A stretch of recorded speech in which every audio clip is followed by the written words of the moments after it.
Orks are sitting below 50%, but the top players have things figured out. This week on WAAAGH Wednesday, though Orks are sitting low at 46, we have strong performances from Green Tide, Taktikal Brigade, and the new Freebooter Krew, suggesting that some things are starting to click. And how can we synergize this and take this good news going into the next edition? We have rumors released, new grots teased out, WAAAGH.com the way, so much to talk about. So remember, this is live. Let's get stuck in, lads, as we figure out the new meta, because there's a lot of stuff going on, right? Read chats, the world's ending, and that the defilers rule it all. But do they really? To a degree. But here we are. This is last weekend's results. What's up, chat? Whoa, I see you gets up in there nice and early. I appreciate you. Everybody get in here.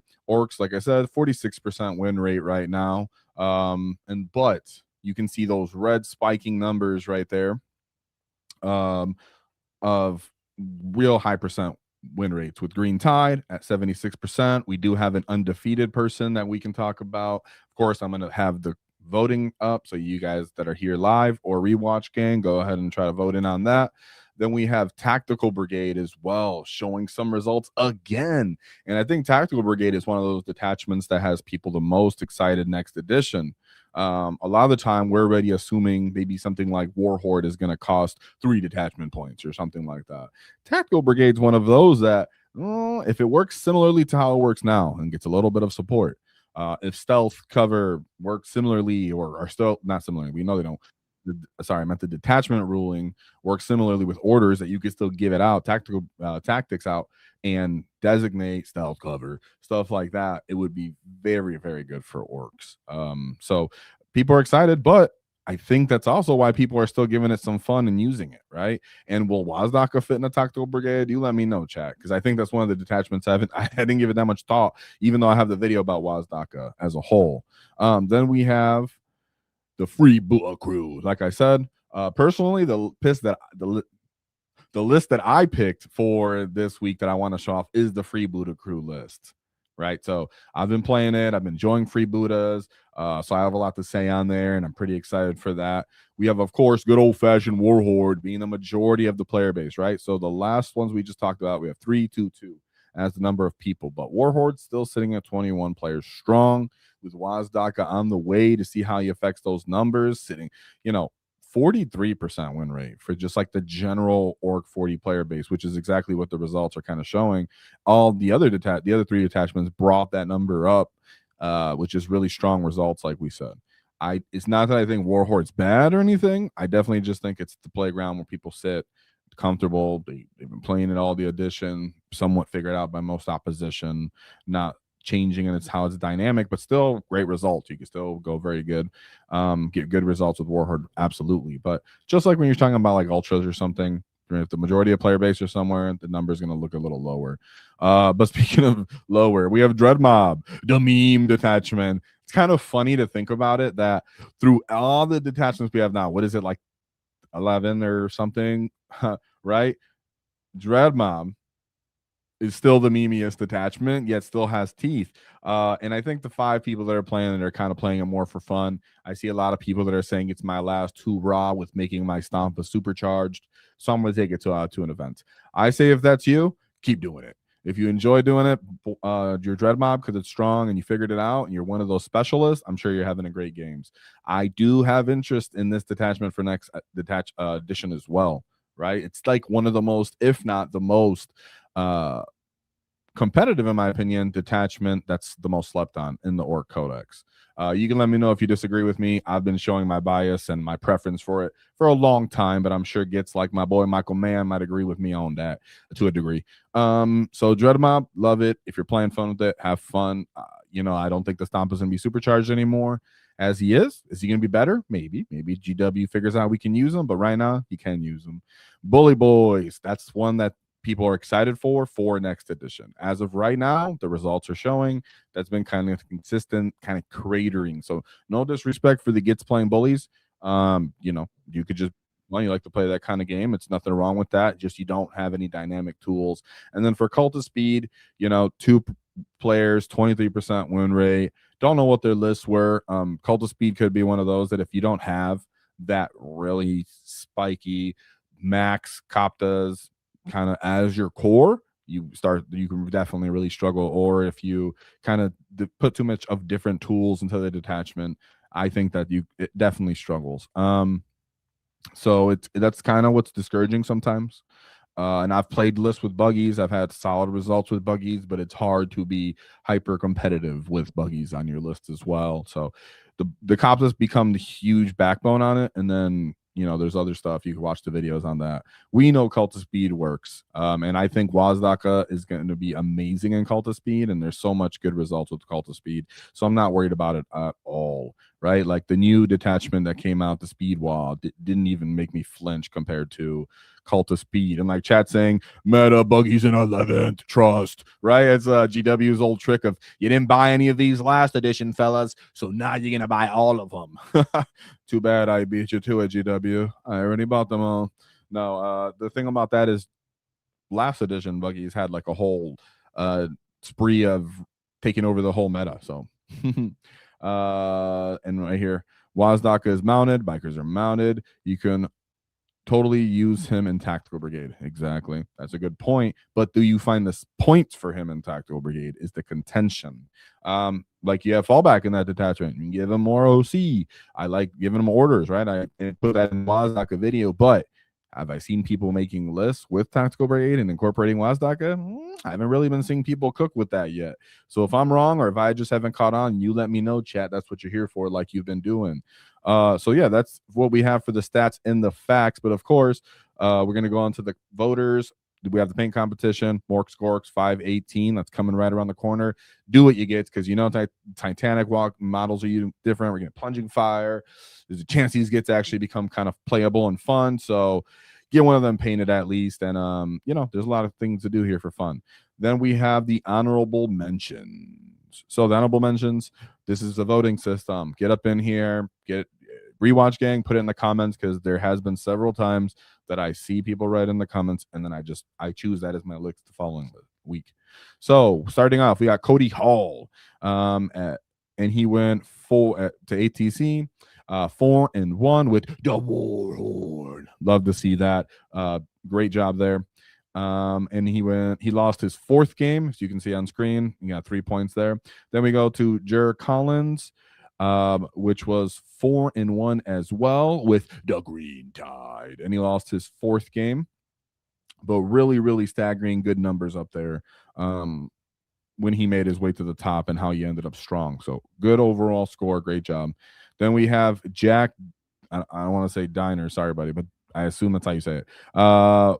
Where he went 5-0 undefeated with his Green Tide. As we've always said, as we always allude to, when the game gets to elite or vehicle hull spammy, you bring the boys, you bring the Tide. But there has been dynamic changes and advancements to Green Tide lists. So they're still fun to look at from time to time, especially if you're someone that maybe doesn't want to do the good old 120 all the time. There's been definitely good evolution to the Green Tide, unlike something like Bully Boys, for example, right? And then last but certainly not least, we have Luca, who ended up getting 4-1 with the Tech Brigade, which I'm excited to see.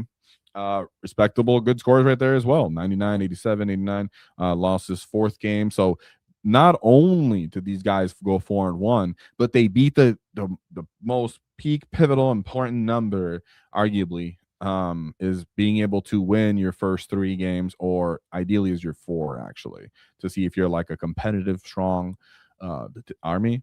But if you can win your first 3 games when you make a run at an event, that does distinguish your run overall, right? If I can go into day 2 undefeated, I'm at the higher end of the pool, stronger opponents, stuff like that. So these are very respectable runs, I'm saying, for the individuals. Though I know the most pivotal number by stats metrics is 4-0 for top competitive. We're talking about people that can just execute and run with their list. So let's do that. Now, of course, I'm going to interact with chat here real quick before I move on to the pick of the week for this get, which I already told you, it's the Freebooter Krew.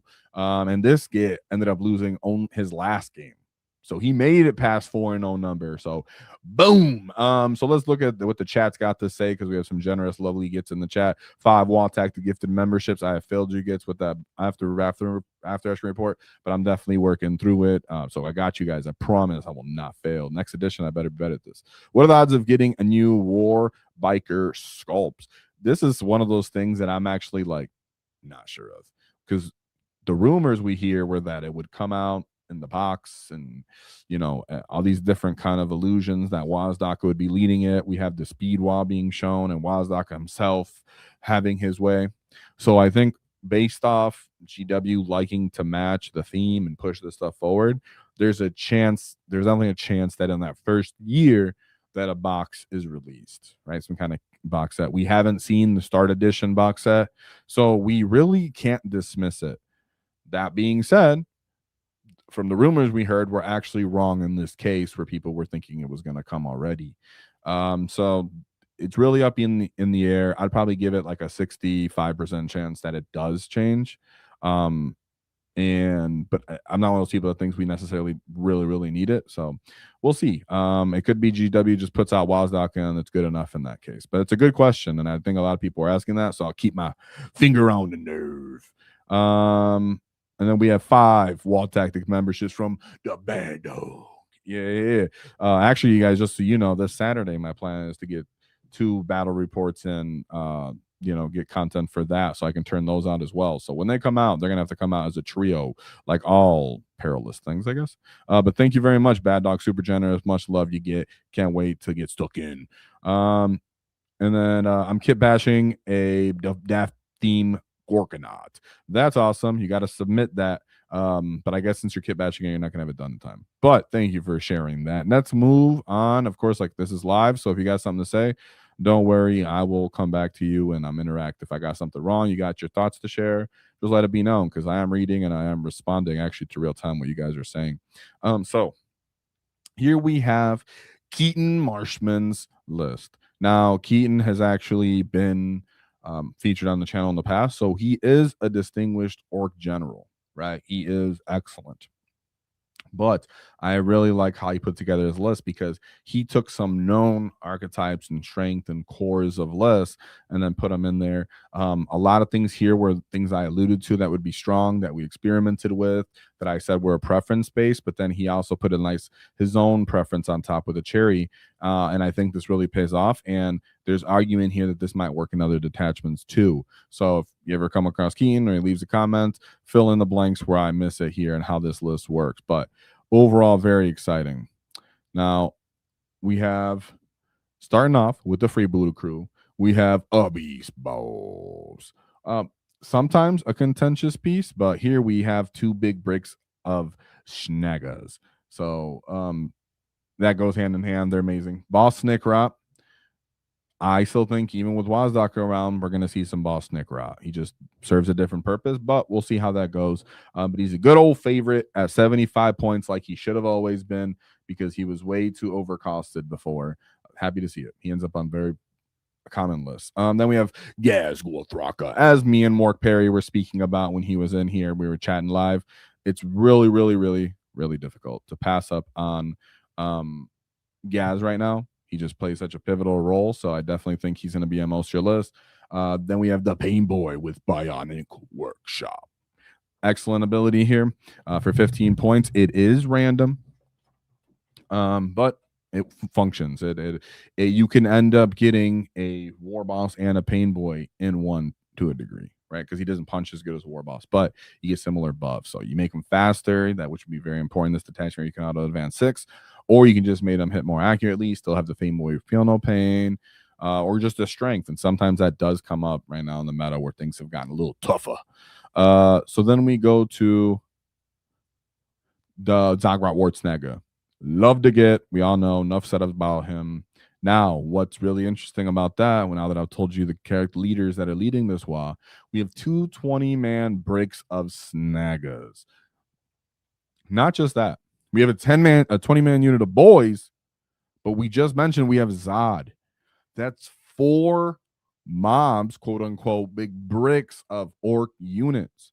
I've seen green tide lists with less mobs than that, right? I've seen, so this has the minimum, what we consider green tide, of 60 boys in the unit.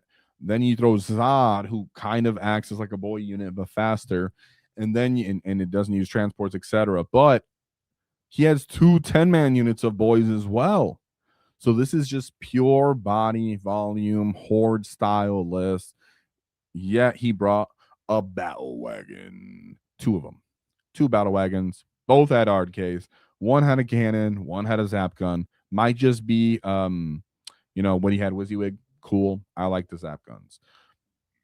But that means both of these 20-man units of snaggers can each go inside of wagons. You have Gas and the Pain Boy on foot, staging up with the 20 boys. And then you have Zograt Wartsnagga staging up in a different position as well. Right. So very strong, fast delivery, and then continual momentum with these mobs on when you can just call more walls. Right. So you can call your primary wall, make contact with all the other units with all your 20 snagger mobs, and then bring in Gaz as a follow-up mob and just keep going. Plus not up there as well when you declare the full wall. So it's good speed, good staging, and it's your profile of your whole army as a whole. But 2 minimum size units of Gretchen, no way you can let people get in your backfield with this list. Very important. A 10-man unit of Ugdamandos, and he took all of the war gear options. Yes, he doubled up on the custom shooter, burner. He took the burner, breacher ram, a rocket, and the power claw. Beautiful to see. Nice to split those kind of units up, and very important to have infiltration here. And then 3 5-man units of Storm Boys, just for scoring, again, for their speed, utility. They can stage in different places and still get where they need to go without getting in the way of your wagons or exposing yourself.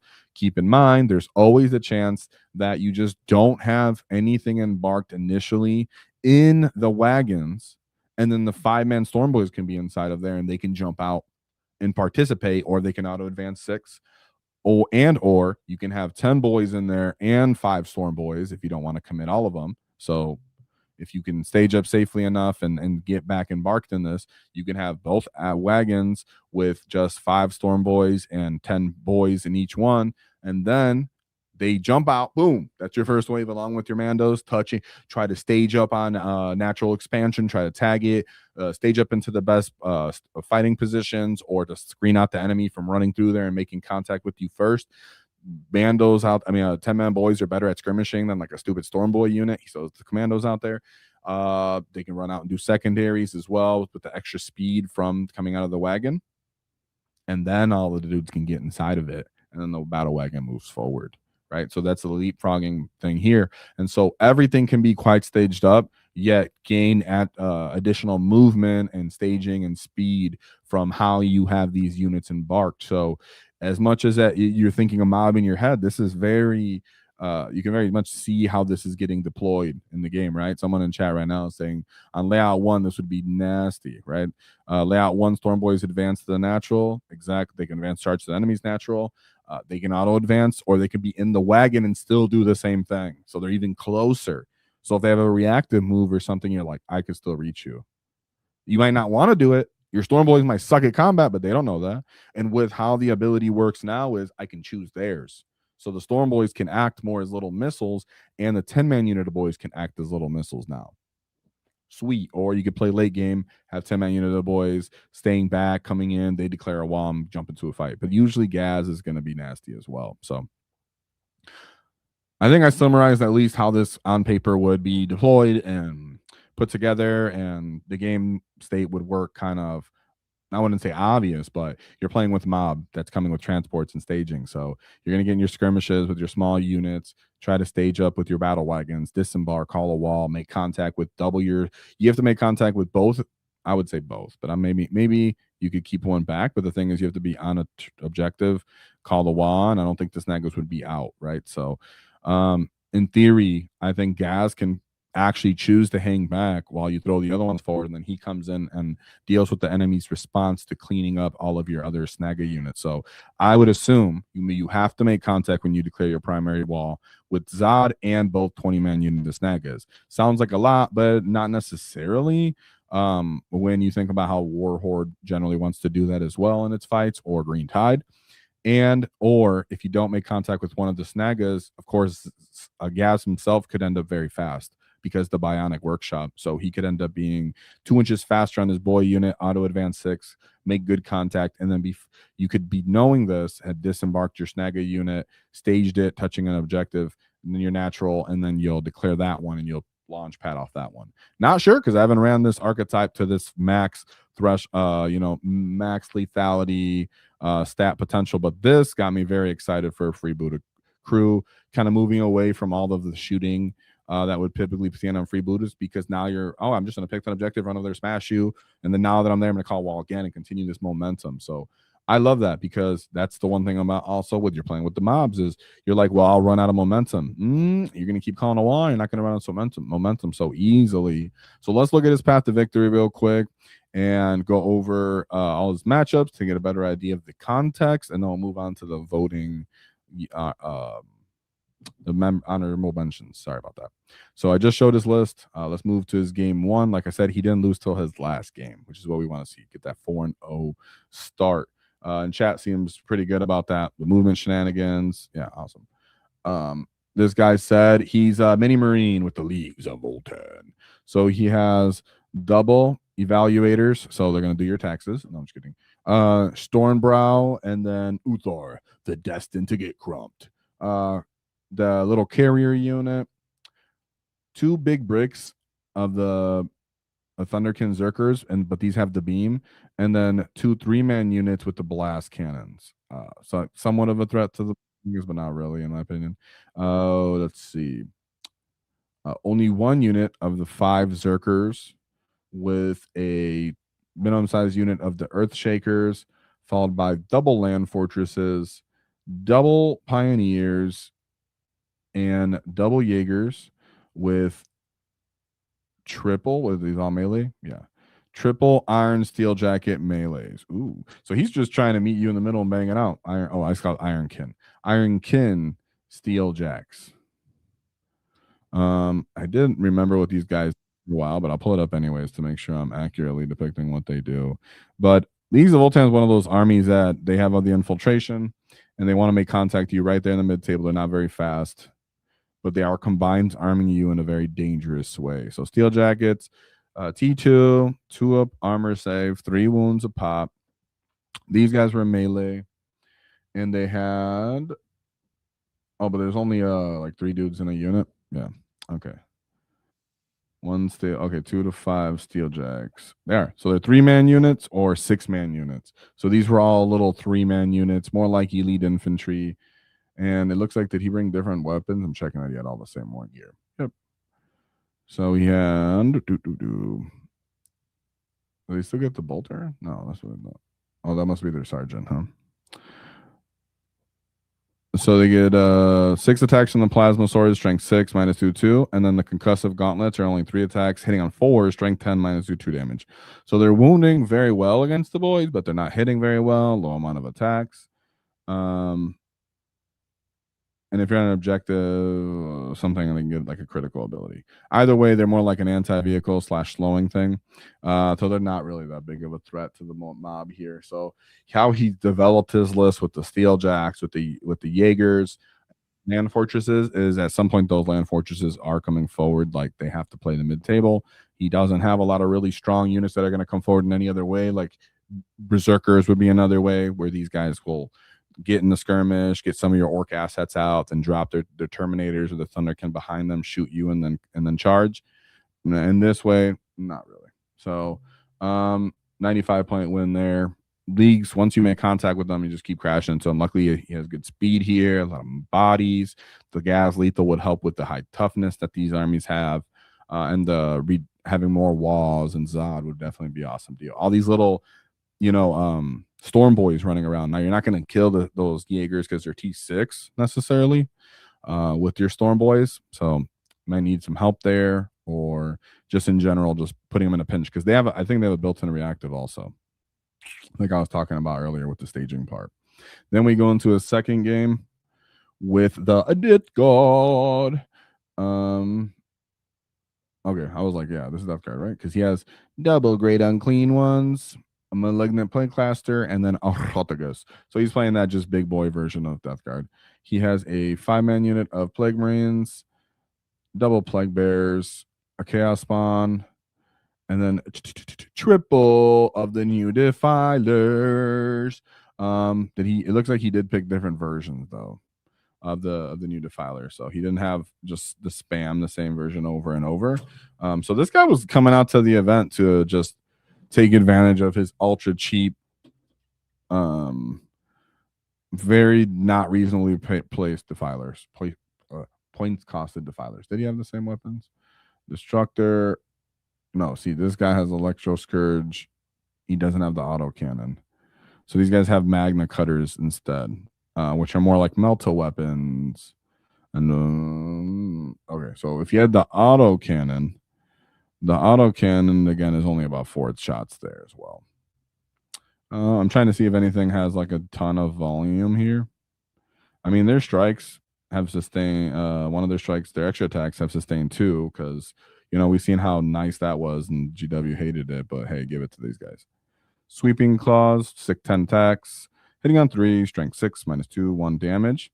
Solid, boys. If you have Feel No Pains, that can kind of help offset that.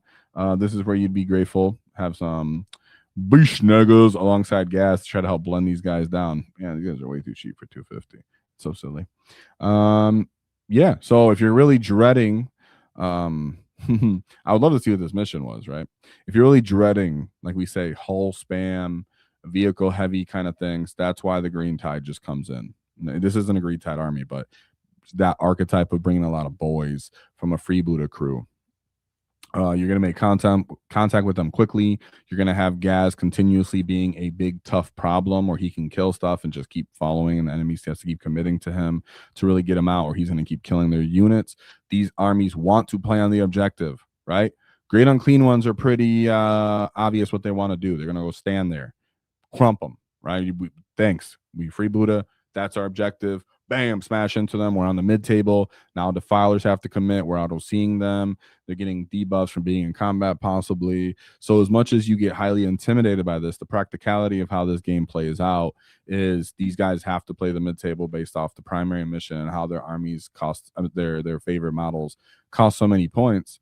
Now he can, if he's smart, try to slow you with like Plague Bears and play the sticky game and stuff like that. But that's why you have your 10-man units of boys that can run up. Gaz can activate his WAAAGH, and then he can lethal to help offset the fight. Or the boys will just re-roll wounds into Plague Bears and beat them up pretty well and offset that fight so they win. So the enemy still doesn't get primary and you do.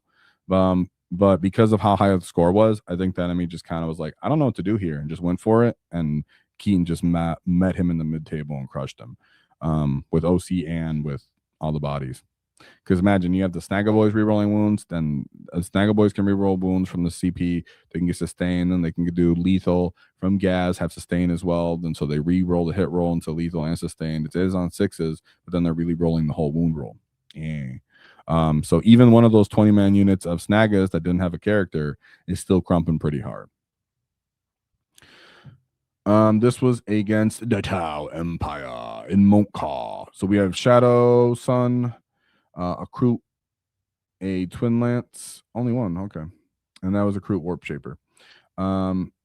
Big unit of broadside battle suits, Ghost Keel, Carnivore, double units of Kroot Hounds, Pathfinders, Piranhas, Triptide, so 3 units of triple Riptides, small unit of battle suits, and a Vespid. So a good amount of points on the Triptide. And a big unit of the broad suits for Commando Shadow Sun. I'd like to know what mission this is. Again, all those movement shenanigans we talked about, how you're going to jump out of transports, auto advance, whatever, staging up. This is very, very, and you're going to have the Mandos, very important when you're playing Tau. Because Tau love to just simply throw trash, make screens, drop in deep strikes, hold lines of fire, and then just let you commit to his screens, and then blast you off the table and score at the end of the game. So very important to have those great wagons for transporting, auto advancing 6. You can call WAAAGH again, so you can continue momentum and crash into the next line of units. The jumping out of transports is going to be important for the Storm Boys and the 10-man units of boys, Sticky, and then just a bunch of OC. So I would love to see how this actually played out in real time. But usually it's a hyper aggressive style is exactly what you need to deal with Tau. And this list definitely brings that. So we go into his 4th game, which is Black Templars. Okay, well, somebody's making some results with Black Templar. Shout out to that get. We have Castellan, Grimaldus, Empress Champion, Hellbrick, Lieutenant with Combi, and a Marshal. One small unit of Soul Intercessors, a 10-man unit, 2 bricks of Crusaders. That's pretty sick. That would be sick to see on the table, though, right? You guys know that would be awesome to see. Just big Crusader mob. Like, we're going to get into crumping, right? They're going to get crumped up by those boys. We have Intercessors, 1 Repulsor Executioner, and a Scout. So solid, like a little bit of solid gun support. They have great like built-in rerolls on him. So that's awesome. And they're really threatening on an Overwatch. Again, I love these matchups he's getting. Hyper focused on characters here. And also ultimately these bodies, none of these type of bodies are really threatening to boys, especially on the wall with gas and all our other buffs, especially when you have Snaggas, where even they're already just baseline stronger than they need to be for all these Marines outside of the wall as well. So as the fight continues, they're still killing them if they're still alive. But they also have the Snagga buff, so they can pull down the vehicle, so he has to still respect them. And then gas just running through. So all in this, remember, there's a 20-man unit of Snaggas with no character on that list that they still have to account for, as well as Zagrat, Wart Snagga getting fights, tar pitting units, distracting any kind of fights first shenanigans. Yeah, so it's this unit army has tools, but when you have that many bodies and tool speed, you get the initiative, and you can continue the momentum, which is what's coming out to be the best part of Freebooters. You can start overcoming some of these matchups that we're looking at today, but very, very low score with the 42. So I would like to see what the mission was. We don't have all the context. Hopefully Keaton sees this and lets it know one day. Now we get to the final list game where he actually ends up losing this. No shame, no foul. He still scored very well. 77 for a loss. Nothing bad about that. So awesome. And I'm pretty sure that Nicholas was the person who won. Yep, there we go. So Nicholas ended up winning that. And I ended up getting good points anyway. So he was playing Pack-Bound Zealots. I'm pretty sure that it's just, yeah. So it's just Defilers. Not just, sorry, but double Defilers, a Chosen Brick, some Bikers, a Rhino, Abaddon, Huron, and Cypher. So it's kind of, isn't Huron that little jetpack guy? So it's kind of cool, I guess. And you have Ashtor. Sorry, Ashtor too. So I don't mean to sound rude, but you know, Pack-Bound Zealot is very brutal right now, in a funny way, and the army just kind of can stand there and murk you. So there's a good chance that how this game played out was just high volume. You're pack-bounding, you're getting yourself sustains, you're re-rolling, you're getting a large amount of volume. Even Venom Crawlers can end up going off and popping off with this, and they have the right profiles of strength 6 -1, 2 damage in that as well. On top of all of the little bikers, so he can still be approached in a really aggressive way, and that's definitely true. But also the sheer amount of damage when he is exposed, depending on the mission, the deployment, what's going on, it's pretty devastating. Very reliable for most cases for like popping wagons as well. But he did a good job. Bikers having good ability to kind of screen out a little bit, and then the Rhino throwing some cultists forward, and then Cypher messing up your stratagems. So trying to do the wall multiple times might become harder, or doing the setup you want, like re-rolling wounds or auto advancing 6 to get in position. These things can become less reliable anyways. But you know, he did a great job with a 77-point loss. So nothing to be ashamed at. That guys, they just got all the firepower, and you got to work a lot harder than them to get that W as an Orc player. So shout out to Keaton and his Freebooter Krew. He got 2 20-man units of Snaggas. Like I've said, guys, I've said this. I'm not trying to take credit. Like, it was my idea, because it wasn't. This is just a fact. But You can play 20-man units of Snaggers without a character. In general, you can play multiple 20 I'm sorry, I meant 20-man units Snaggers without a character, and you can play multiple units of Snaggers alongside boys and then Zod to act as stronger mobs with built-in feel no pains instead of just paying all the points for characters. You're just straight up paying for the stats, and then that allows you to open up some of your other cap for the transports to still get gas, like the most important characters of Zod, Gaz, and Snick Route right now. The Pain Boy is very, very important for the Bionic Workshop. It goes a long way in this detachment. And then the 3 Storm Boy units for all the mobility. So it's fantastic. Love it, Keaton. It was a great idea, great innovation with Freebooter Krew. And hopefully it takes the wall a long way for the rest of the edition. So now let's look at the honorable mentions, and then I'll look at chat, of course, in the meantime as well while I work through this, because once the poll is done, I'm going to go pull up that list. Is there's no poll, or what's going on here? Do we not get a poll? Do we not get a poll? Do I got to make a poll? And did the poll not exist? I'm going to have to check with the Mac.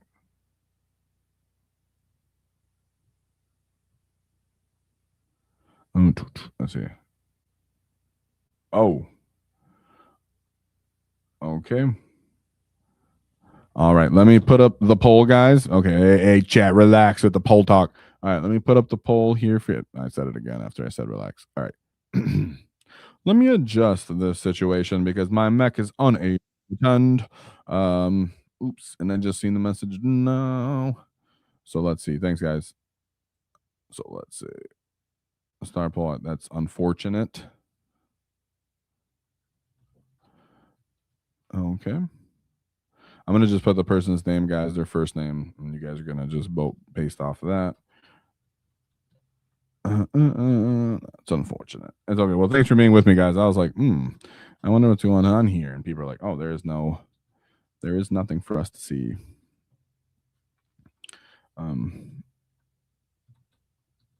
I am interested. I don't know if you guys are going to pick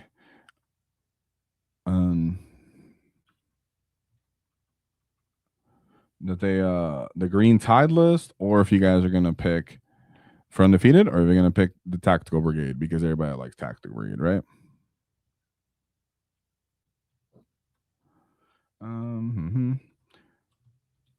Yeah, and then as this poll goes on, I'll just interact with chat.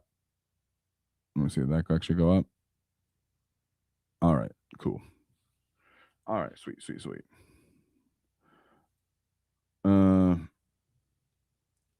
All right, so now that I got this up, I can interact with chat freely, and you guys can answer this. Let me see. Yes, all right. And as you guys do the poll, maybe this would be a good time for this. Setting up a game of Warhammer 40K can be a hassle, but it doesn't have to be. I want to highlight the best battle mat I've ever used, a 40K grid measuring mat with present battle lines for every official deployment zone, including the upcoming additions. Whether you're setting up for Crucible of Battle, Search and Destroy, it can only take a couple of minutes to get everything dialed in and ready to go. For us Orc players, the grid is a total game changer. Each square is an exact 1 inch, so it's super easy to maintain unit coherency with big mobs, maintain aura ranges, or pile-ins. It also helps remove all those finicky measuring movements like checking charges or small within 6 inches movements, because you can simply count the squares and keep the game flowing. On top of that, it makes the game easier with table quarters and positioning for secondaries. I've been using it for months, and it genuinely makes the game better, smoother for both players. If you want to upgrade your setup and support the channel, check out the affiliate link in the description. All right, I think that was that. Now we got the poll up. Let's see what some of the results are for the gets that are. Oh, you guys, I knew it.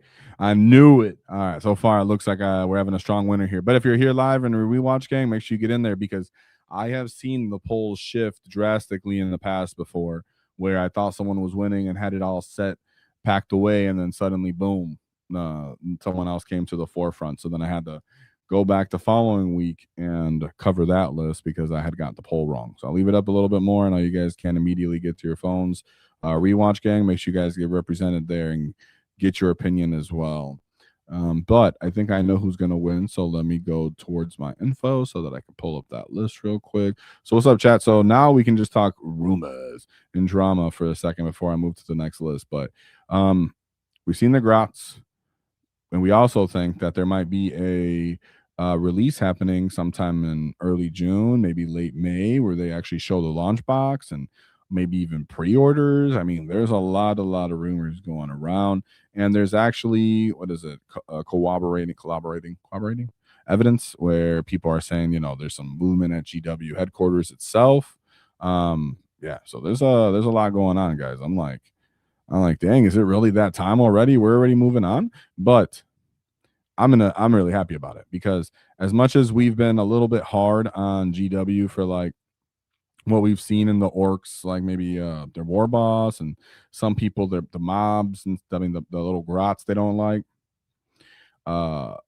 We still, I think the green, the weird boy was pretty awesome, and there's a bunch of other stuff that could happen. Like I've already done the videos on it, so I'm not going to repeat too many, but like people are starting to rumor that there's a banner mob that could be on, banner knob that could be coming out.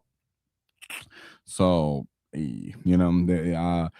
I don't know, but is that the right? I think I just pulled up the wrong list, guys. Hold on. Oh no, that was the right one. Shout out to my boy. There's another one of my orc boys that's there. So actually, we can show both of these gates that were at the top. That's it. So awesome. And I think we're gonna have a good time with WAAAGH. WAAAGH. WAAAGH. We haven't even got our hands on them. Most people are just proxying them and having a good time. But when does he actually hit the meta and people actually have them? So guys, we have nothing but happiness to look forward to. Everything's green for the mean machine. And I get it. Other people are not as excited, but us orcs here at WAAAGH Tactics, we're having a great time. I'm completely unfazed by most of the things that we've been seeing. So nothing to be upset about so far. But if GW does do something to get us upset, I'll speak up on it. Now let's look. Mazdaki, yeah, he's supposed to come out exactly, I think May 9th for most people here, like in the States. And let me look at the poll, because I think we have a good enough number there that I can respond to that. Oops. So I'm gonna go see what the poll says for you gets. What do you guys? Let me see where I put that. Where'd I put the bowl? Where'd I put it? Sorry guys, have a good. My mech ain't around. Let's pull that up, because I got my WAAAGH on the way. Channel isn't powerful enough to get it set here, get it early. Where is this thing? Get rid of that. All right. Oh, the poll did change. The poll did shift a little bit. Some of you guys. 30 more seconds, maybe, just to see what you guys can see. News what you guys can see. Let's see. Okay. All right. Okay. All right. Let's just go with here then. Rewatch gang, make sure you get in there. So right now the top two are Jack with the Green Tide and Taktikal Brigade with Luca. So we're gonna go with Luca as a Taktikal Brigade, as it's coming out on top. And my bad for not having the pull out earlier for the people who were here already. So let's move on to this get. Share screen. Gotta pull up the share window. So we actually had two orc players on here that went 4-1 at this event. We have our boy Tom Godfrey. So you should check out that interview. He talks all about how he functions with that Warhorde list and how he performs so well, so consistently. So, but right behind him, the tactical get, the cunning lad was right on his heels, trying to get stuck in there and end up at the top. So great job getting 4-1, losing his fourth game. Let's take a look at Luca's list. And of course, I see you chat. What's up? I'll respond with that too. So he said, Badrick's gone. We don't even know. Badrick might come back. Like, what's up? I'm not sure, but we've been saying it. I mean, he's important. So here we go. Taktikal Brigade. We got the Beast Boss on foot, followed by something we haven't seen in a long, long time. The Beast Boss on Squigosaur. Whoa, that's what I'm talking about, dude. When was the last time we seen a freaking B-Boss on Squigosaur, especially in anything other than Warhorde? right? Like, that's awesome. But this has Mork's Cunning, so he has the redeploy. Keep in mind, like if you're not remembering, if you have a redeploy, you cannot be in a transport to activate it unless it says that on the enhancement. Like our newest detachment for the Blitz Brigade. In this one, you can just do any 3 units, but you have to be not within a transport, meaning he's just holding that, and he gives out orders because he's a war boss. So maybe he's like a little tough to get. Let's see what else we got. We have the Big Mech and Mega Armor, of course, our pseudo Captain Badrug with the rerolls, and the revive and the healing. We got 2 Big Mechs with shock attack guns with 1 Snikrot. Snikrot here at least serves other multi-roles than just scoring. He can actually spread some tactics around. We have another 20-man unit of Snagger, guys. All right, I'm taking it. Told you y'all kids, let's go. Nah, I know it's not universal always happening, and the exceptions don't make the rule necessarily, but I've always said that this is a very, very, very viable alternative that you should look into and get some reps in, and it helps pay off some, points and such. So look at other videos when I said when the changes happen with gas or how to run anything. You've been seeing the videos. 20 snaggers goes a long way. Very cool to see them actually make it into this detachment alongside their beast boss. We have the weird part. Triple death treads, all of them with 4 dread claws. That's insane. That's quite insane. You can give the orders to them to like reroll charges, and you can, one coming from reserve. And we had Brandon on here. Shout out to Brandon. Brandon's gonna be like, I told you so you get. So he's gonna get me right back, right after I just said I told you. He's been like, I told you about the dread the Death Treads. So when he was doing an interview, when he was playing Taktikal Brigade, which one was another good result, like I think like a month ago or 2, he was saying how he uses 1 Death Tread as like a skirmisher, getting in fights, calling the enemy attention, that he's really, really good at being disruptive and tiny. And I'm always like poo-pooing it because how kind of easy it is to destroy. But somehow this game made it work with so much redundancy. That's pretty crazy. We have 2 big 10-man units of flashy gits, and then 1, of course, is with the captain. 2 Gretchen, 1 commando unit with all the fixins, it looks like, or most of them. Yeah, he had all the fixins. And then, unlike you assumed, it is not 2 tank buster units, but 2 Luta bombs. We got 2 Luta units alongside those shock attack guns, guys. That's crazy. Love to see it. He put shooters on the spanners. I think that was just an auto. I doubt he had that, but if he had that, more power to him.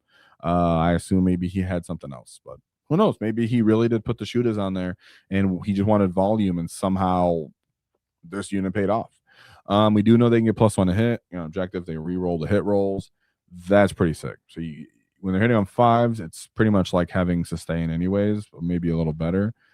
The thing here is typically you're not really doing much into like the tough units or anything with a good armor save, but there's a lot of this. I have big guns, and then I have stupid trash in front of me, like guard unit, Tal units, Kroots, even Orks ourselves. There's a bunch of 10-man bricks that can be run around, maybe even some 20-man units running around to counter the meta as well. So this could have been a meta call where he understood what was in his meta. I know if he's playing UKTC terrain, which he is because he's with Tom Godfrey, that means that he can take these really, really long firing lanes down the UKTC terrain. So if you know that you're going to play on GW terrain, they have some really long firing lanes in some of those, and you're going to play those event, Ludas could be an alternative. But last but not least, he brought a Squig Hogboy unit. So this list gets number 1 for the most flavor I've seen in like the last 6 months of just picking all of the list units that you would never consider to be viable or competitive to get you to 4-1. I do this all the time. I look at this all the time. You don't see it that often. Triple death treads with double Luda bricks with the Squig and a beast boss all rolled up into Tac Brigade. So very exciting here. Let's take a look at what he ran. And yeah, someone said right here, I don't think I can run this on WTC. That's why I said he's playing on UKTC terrain. So I'm sorry about that. You get hopefully another rumor I've been seeing is that WTC might roll into GW terrain, and they might actually be using it There is going to be discretion. There's still a lot to be discussed, but if we could all get on that universal terrain, that would be awesome. So we go to his first matchup, which was the Tyranids. Awesome. I have an idea what's happening here. Brood Lords, Winged Hive Tyrants. Oh, cool. Double 10 man units of Hormigons and then a 20 man of Termagants. Just speaking of those little trash units that run up and get stuck in fights. Biovores, double Exocrines, double 10 man units of Gene Stealers, and a 5-man. So high pressure environment here. This gets running right at you.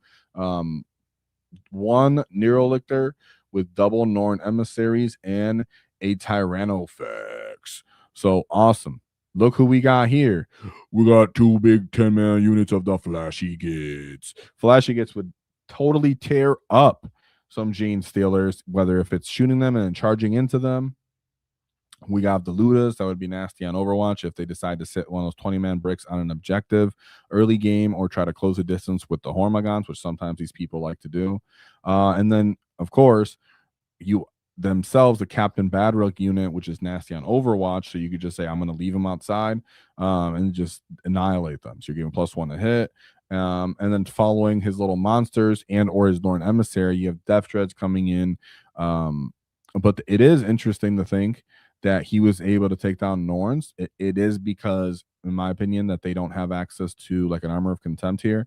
Very, very low AP other than these Death Dreads on this list. But keep in mind, Beast Boss with the Gits can end up getting lethal anyways from a strat in this detachment. So you could still run strats on there. Give them lethal, re-roll, and then utilize the Beast Boss, or give themselves any kind of buff to deal with other anti-infantry. Like if they give themselves +1 strength and then they get into a fight, they can end up being strength 6, which totally annihilates T3 models as well. So if they ever need to blend stuff up as too. And then like I said, the interesting part, shock attack guns, I am interested and curious of how the Ludas were doing when they're just going to be shooting on their profile into a Norn. I mean, there was a lot of question marks here, but I guess between just the ability to kill all his scoring chaff units and not having great targets for like a Tyrannofex, and Squigs here into these kind of units like Gene Stealers and Neurolictors, right? I'll just throw them at you. Like, all right, fine. Let's get in that fight. You have to be careful for the Exocrines, but then everything else can still stage up quite aggressively. So if you look at everything other than Norn, he has perfect tool in the Tyrannofex, I guess. He has perfect tools into killing them and then kind of focus down the norm. So he's not that very high in toughness. So like you're just wounding him on 5s, not 6s. So he ended up coming out and getting a 99-point win. Would love to see the list there and how remember on UKTC terrain, it's very easy to go in the middle and then stage and jump out. So this kicked off right away. So deployment would be greatly important in that matchup. Then we have second game, which is the Imperial God, Grizzled Company, Cadian Commander, Cadian Command Squad, Tempestus Scion Command Squads, 3 of those, cool, spammy. Nork, Ogren Bodyguard, and a Rogodorn. We have a 20-man unit of Cadian Shocks with 10 Deathcore Krieg, triple Chimera, triple 10-man Kazarkins, triple 5-man units of Combat Engineers, triple, I was going to say the same thing, but it is triple Tempestus Scions, but 2 or 5s and 1's 10. So very much samey. Again, his unit selection was clearly an understanding of his meta. Tons and tons of 3 wound bodies. So taking Ludas out there, they had 2 damage, low AP, high good volume, re-rolling, long ranges of fire, good overwatching, on top of the flash kit guns, on top of the actual mech captain guns, on top of all of the strength 6 punches you could be using from the Beast Snagga boys to end up punching through all of these walls of guys that are possibly going to have feel no pains. And like the Deathcore Krieg, I think they obviously have their feel no pain as well. And then you still have to control and occupy space because you can't let all the signs drop in and just pick you off either. So orders might be coming maybe defensively for some of those units for stealth and cover. to help. You know, he doesn't have like really, really good long range firepower support. He's definitely playing the I'm going to drop in, I'm going to throw mortals at you, and then to do most of my damage with just a bunch of chip damage and try to get that. And then one Rogel Dorn. That's what I thought. He had one Rogel Dorn. That was his only long range firepower. So you could end up just playing stealth and cover on some of these units so they survive longer, and then getting in that fight on the go turn. Because guard wants to meet you on the halfway line, right? And so very clearly his list is a reflection of his meta. And then we have Ricky, another Aston Militarum list. Dorn, triple Dorn commanders, double chimeras, one Bulgrin, two Kazarkin, double or triple exterminator. So this is mostly hall spam with a little bit of Bulgrin screen and a little bit of elite infantry. So again, stealth and cover. Those weapons on those tanks down there are mostly anti-vehicle. Got to hide your squigs, and really, really hunker down when it's on your go turn. But you'll have a good amount of bodies and OC into this matchup. And I'd like to see the mission, because where would these Death Treads end up going into these units? Like, would Death Treads go into the Bulgrins, or I mean, are we using these to punch down little chimeras? I mean, so I'm really interested in how he could use this. It must be something on UKTC to move those little dudes so much, because GW usually one is already an interesting enough call. So great job there. You know, I think it's one of those things where you're picking up all their scoring units and then just tagging up their trucks like on tanks, like, okay, I guess we're just going to play this game. You're just not going to score that much. Then we go into this fourth game where we ended up losing, which was into the Chaos Space Marines, Renegade Raiders. We have Fabius, Bile, Cypher, Huron, Blackheart, and Vastra. Did Huron like get like a buff or something? What is going on here? Did I miss that? That Huron, Blackheart got a buff? I think that's a jetpack dude, right? I'm over this. Like, and if he did get a buff, I'm not even mad. My friend loves that model. No, it's not. Huron's that little turd dude on foot. Okay, never mind. All right, never mind. I thought he was a jetpack guy. Not excited. Feel no pain. Within 6, +1 OC. Once per battle, fall bark. Okay, yeah, that's the guy that everybody's been talking about over here. I get it. So you got a bunch of cool rules. Vastor. We have 10 cultist, 210 cultist mobs, triple rhino, one big brick of chosen, a small unit chosen, and another bigger chosen. All right, chosen are like their elite infantry, so they get 3 wounds, a little bit of toughness more. They can advance, fall back, shoot, charge. Awesome. Double forge fiends, excuse me. And then a master of the maelstrom with some red corsairs. So at least it's not a bunch of defilers, you know, and gunline. It was very much a fighty type of thing. What I do know is kind of fast. Like chosen are kind of fast. Those other guys are kind of fast. That I just said. Oh, who was the other chosen? I'm on a brain fart. Chosen. That was a chosen. All right. Chosen were kind of fast, and still decent firepower coming from this list. Oh, we got my boy Fabius Bile. Yeah, Fabius Bile. Those guys can stage up inside transports to kind of do the orc thing to us. Once per battle, and the enemy ends a normal move or advance within 9 of this model's unit, it can make a normal move up to D3 +3. So cool. Love that. Nice. I appreciate that. At the end of the movement or anything. And then, like I said, he gives more objective control to these bodies. So he's playing the primary mission. He's playing the pressure game mission. Cool to see. Fabius Bile. Actually, I'm a fan of that kid overall. 49 points there. No shame there. Really odd kind of meta going on there. So would love to know more detail about that. And then we go to the last game, which is the Gene Stealer codes with triple Abominance, a Patriarch, a Reductus Saboteur, an Acolyte with some pistols, triple units of Hand Flamer. Oh, sorry. 5 units of Hand Flamer gets minimum size unit. 1 Goliath truck, 10-man unit of Aberrants, followed by 2 small units of Aberrants, 2 individual Achilles Ridge Runners, 1 big brick of Pure Strains, followed by 2 5 Pure Strains. You know, it's like the other matchups he actually won. He had a bunch of weapons that were ideal into these targets. T3 bodies in mass everywhere on the field, relying on some kind of shooting support, and then on top of having a bunch of walls of trash, and then he'd have his Abominants come in. So he can endure some of the firepower, clean up the screens. Enemy has to commit with his real units, pick up those real units, and then you're in a better winning position. So awesome to see their 88-point win. fantastic odd list from Luca. Of course, this was from the UKTC terrain. So for us that are not on there, there's just things we can take as a grain of salt for things to learn, like the Snagas, the Def Treads, having Boss Snickrod, of course, consideration of a redeploy with some kind of mounted unit so you can incorporate into the unit, gold old fashioned Big Mech, and then any from there you can kind of adjust based off other lists we've seen. You know, I've been trying to enjoy Squigs, but in reality, you know, as I said earlier when I started this, would this list just be better with WAAAGH and then it's actually cooking, especially on a GW terrain? I guess we'll have to see. So with that being said, I think we covered that list as much as we could. And I'll interact with chat a bit before I go and see what you guys got to say, because it seems like you guys are talking right now a lot. No, we don't have decking fraggers on this switch, but you know, you can on Freebooter Krew, and that would be pretty awesome. Let's see. And there's someone else saying, someone else was saying that their gets from the chat when 3-0 at their tournaments with Orks. So shout out to you guys. Whoa, for that, representing the WAAAGH tactics, the Great WAAAGH. Remember, if you ever, you know, wear any gear or patches or numbers or represent, you know, you never know if you'll see another green skin and say hello to each other right there.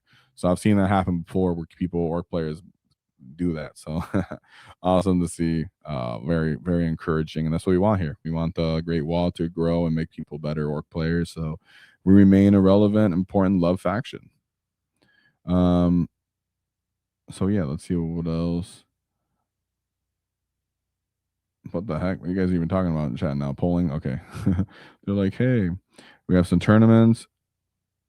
Yeah, this is what I was saying earlier. WTC rumors that they're going to GW terrain to exchange for GW providing the terrain. So yeah, that's if they do, but I think GW will. But will they actually abide by it? Because they're still also holding out on, well, we want the ability to say no, just in case we don't like the terrain rules and how you guys deal that. So with that being said, I think we covered it. We hit the 1 hour mark perfectly on the dot. So yeah, we're pretty excited. Like I said, we have the bat reps coming out. We're still going to enjoy the edition as we can, keep our skills and our choppas nice and honed in, maybe a little rusty and jagged, but honed in on the target, so that we can move into the next edition. You let me know in the comments what you think about the new grots and about WAAAGH. Have you been using them? Did you buy them? Because I know I did, because there's only one thing to keep in mind is don't cross our wall, because we'll not get teeth out.